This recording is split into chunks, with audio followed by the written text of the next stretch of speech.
Pain management reform is absolutely critical to those of us living with chronic pain and illness, both for our long-term health, but also to reclaim very personal rights that have been stolen from us, like the right to pain relief, for instance.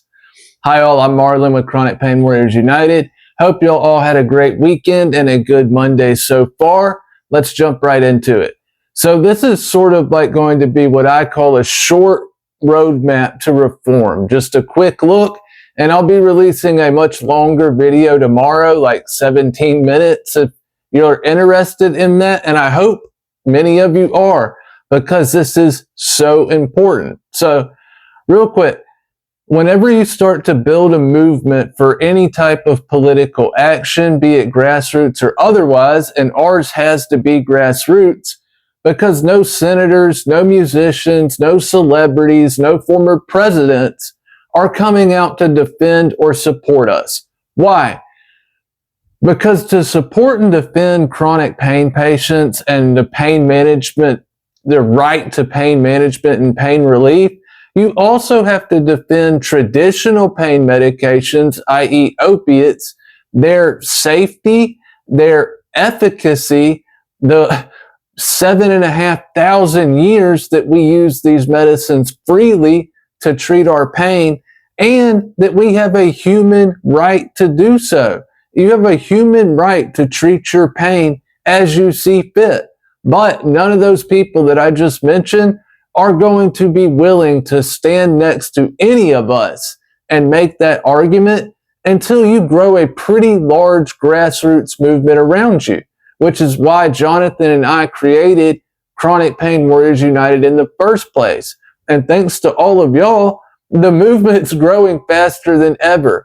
I do think that it would be faster if he were still here, because he was going to be the tech in all of this. Sorry, my mouth's a bit dry. Hang on just a second. He was going to be the tech in all of this. And after he took his own life, I've been having to try and figure out a lot of the tech on my own as I go, and that's absolutely slowed us up, no doubt. Excuse me. I'm sure y'all could hear my voice getting like more and more raspy, and that has to be more annoying than me taking 30 seconds to get a drink. So I apologize, and I appreciate y'all not jumping on me.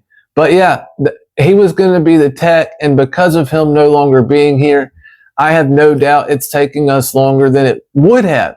But because of y'all, we are still growing faster than I could have possibly hoped for originally, after he did what he did.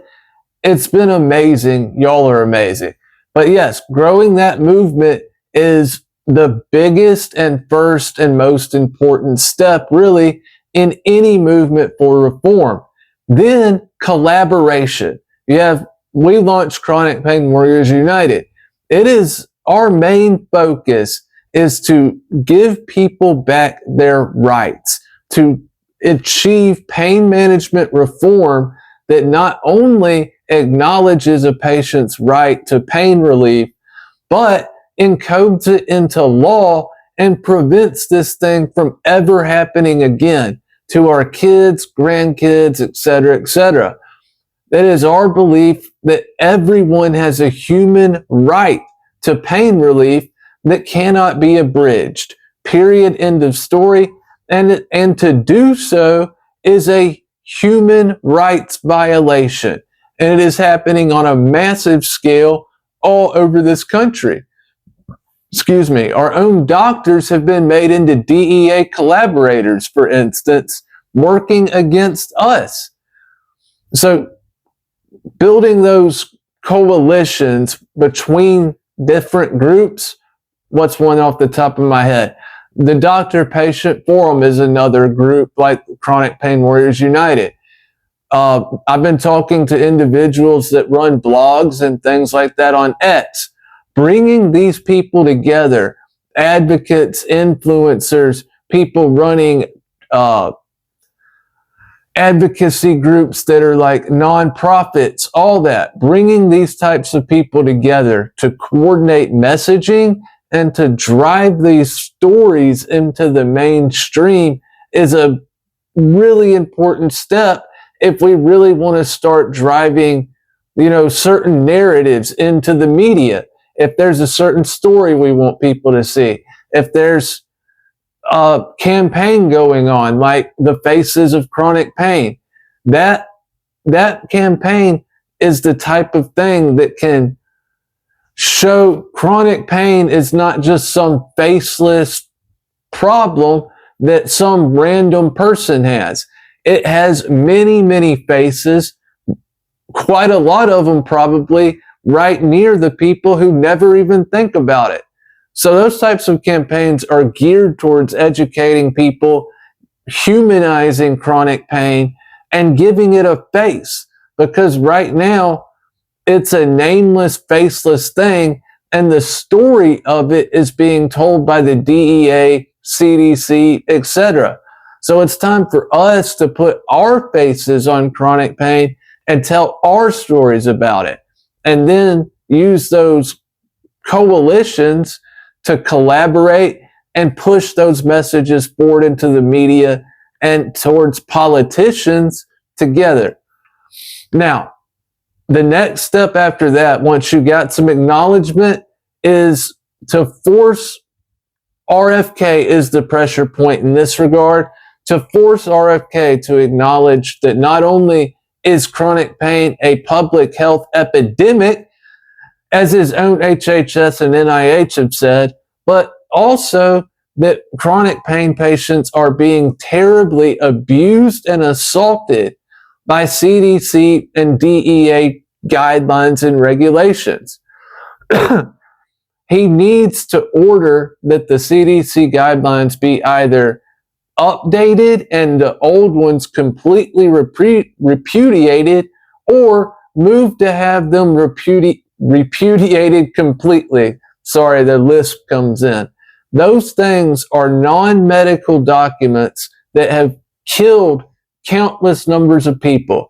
They are political garbage and have no place in a doctor's waiting room. And yet, doctors are assaulting patients with forced non-consensual tapers of their life-saving medications, pain medications, based on CDC, the 2016 CDC opioid prescription guidelines. Even the 2022 guidelines, which are still terrible, told doctors to stop doing that. But the DEA, who has guns and badges, tells them to keep doing it. So Secretary Kennedy is the pressure point. He is the most direct way to get the CDC guidelines either changed or destroyed. And once you do that, the DEA and states have no medical documents to point to justify their ongoing assault on chronic pain patients and the pain management system in general. They have none. So that's the next big step that you can take. And then once you've dealt with the CDC guidelines, you can have the confrontation with the DEA, which I want so badly. And I mean a political one. They have killed so many pain warriors over the last 10 years with their ineffective policies, all in the name of stopping the fentanyl crisis, which they created. The DEA absolutely needs to be held to account for all the people they've killed, all the lives they've destroyed, and the trampling of our rights since the moment they were created, and all the lies they've told about Schedule I narcotics, like marijuana having no medicinal value whatsoever. They still claim that to this day, and Terry, the director, is a Nancy and Ronald Reagan acolyte brought up in their style of the war on drugs. And that is a big reason why, my friends, I do not think we're going to get Trump to reschedule marijuana. He says he doesn't like the smell. He doesn't like people smoking it around him. He doesn't like people using it in DC. He doesn't like it being grown in parks. He's telling everybody, I don't like weed. I don't care what promises I made about legalizing it, deregulating, blah, blah, blah. Don't care about the money. I'm sick of the smell, and I'm sick of people drinking beers on their steps in Washington, D.C. on their own property. I'm sorry, y'all. I am not some anti-Trump nut. I voted for and supported the man from 2012 all the way through. But what he is doing now is insane in a lot of ways. And on top of that, there are 60 million chronic pain patients suffering in this country now, and he nor RFK have ever mentioned anything to do with any of us at all, ever, except in a negative way, period. So that's got to change too. But those are just the first few steps as I see it. The main long-term goal is to encode into law the human right to pain relief so that the DEA stormtroopers can never take this type of action against our kids or grandkids again. Period. End of story. So let me know what you think below. Let me know what you agree with or don't.